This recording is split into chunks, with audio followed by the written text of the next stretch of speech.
मुख्यमंत्री पुष्कर सिंह धामी ने बुधवार को हरिपुर कला हरिद्वार में हरि सेवा आश्रम के वार्षिकोत्सव, दशहरा महोत्सव एवं श्रीमद् भागवत कथा ज्ञान यज्ञ में प्रतिभाग किया।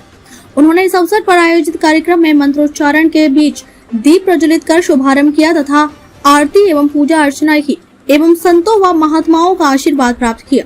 मुख्यमंत्री ने समारोह को संबोधित करते हुए हरि सेवा आश्रम के वार्षिकोत्सव की सभी को हार्दिक बधाई व शुभकामनाएं दी तथा समारोह में उन्हें आमंत्रित करने के लिए आभार प्रकट करते हुए कहा कि श्रीमद् भागवत जैसे पुण्य कार्यों में सहभागी होने का उन्हें अवसर प्रदान किया।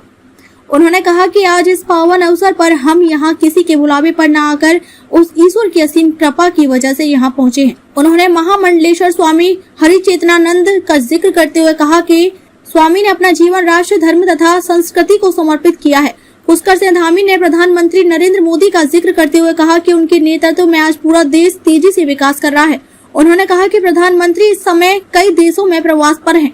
जिस देश में भी वे जा रहे हैं वहाँ उत्सव हो रहा है तथा भारत के प्रति विश्व का नजरिया बदला है।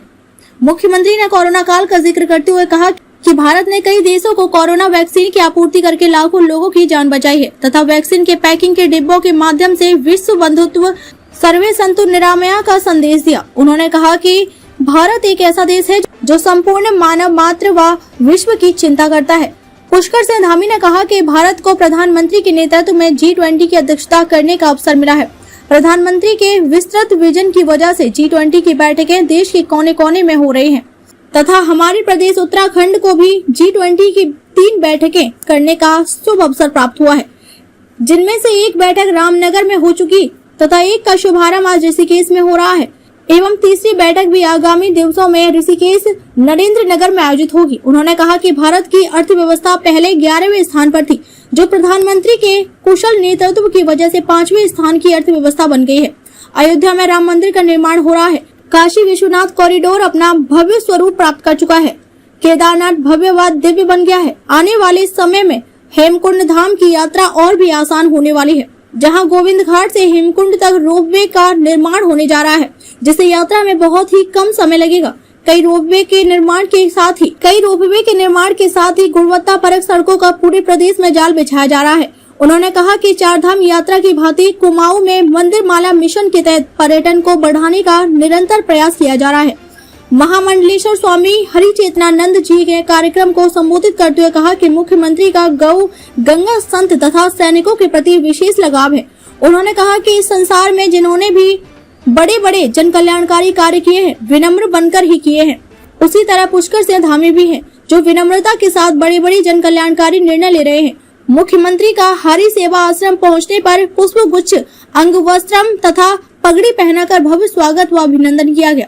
हरिद्वार से सन्नी वर्मा की रिपोर्ट। मोदी जी का धन्यवाद करता हूँ।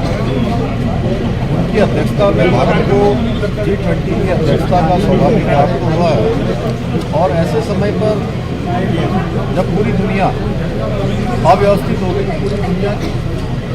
पूरी दुनिया की व्यवस्थाएं चरमरा गई, ऐसे अत्यंत ही महत्वपूर्ण समय पर भारत को G20 देशों की अध्यक्षता का और नेतृत्व का काम मिला है और उसमें से पूरे देश के अंदर आज माननीय मोदी जी के नेतृत्व में एक बैठकें पहले छोटे छोटे स्थानों पर होती थी, बड़े बड़े स्थानों पर होती थी। आज सभी देश के कोने कोने में ये बैठकें आयोजित हो रही हैं और उत्तराखंड में भी 3 बैठकें हमको मिली हुई हैं। एक बैठक हमको रामनगर में मिली थी, जो PSA लेवल की बैठक थी और बहुत ही शानदार तरीके से संपन्न हुई। दूसरी बैठक आज ऋषिकेश नरेंद्र नगर में आयोजित हो रही है, आज से प्रारंभ हो रही है।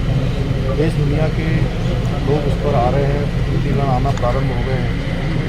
निश्चित रूप से इस बैठक के होने से हमारे उत्तराखंड का जो परिवेश है, यहाँ की संस्कृति है, यहाँ के हमारी जो विशेषताएँ हैं, वो सारी की सारी विश्व के अंदर जाएंगी।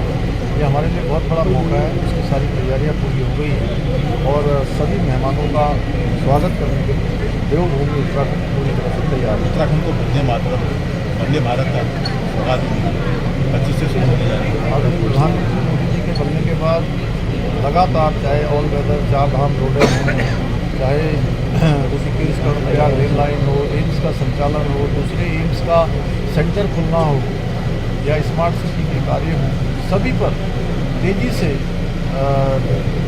निर्णय किए गए हैं, उनको स्वीकृति प्रदान की गई है और इन 9 सालों में उत्तराखंड के लिए 1.5 लाख करोड़ की योजनाएं भारत की सरकार ने प्रधानमंत्री मोदी जी के नेतृत्व में स्वीकृत की है। उसी क्रम में वंदे भारत एक्सप्रेस कल से यहाँ से प्रारंभ हो रही है। आदरणीय प्रधानमंत्री जी उस गाड़ी को झंडी दिखाएंगे और वो गाड़ी चलेगी। निश्चित रूप से उत्तराखंड वासियों के लिए बहुत बड़ा सौभाग्य है कि इससे उनके आने जाने में आवागमन में उत्तराखंड आने वाले देश भर के दुनिया भर के लोगों को सहूलियत होगी, आसानी होगी। मैं आदरणीय प्रधानमंत्री जी का और रेल मंत्री जी का धन्यवाद करता हूँ। फिल्म इंडस्ट्री को बढ़ावा देने की दिशा में भी आप बात करते हैं। कई जो उत्तराखंड जो है उसको बढ़ाने के लिए अक्षय कुमार भी आपसे बता देंगे, किस तरह से देखते हैं आगे? देखिए, उत्तराखंड एक ऐसा राज्य है, जब फिल्म इंडस्ट्री के लोग मुझे मिलते हैं तो वो 1, 2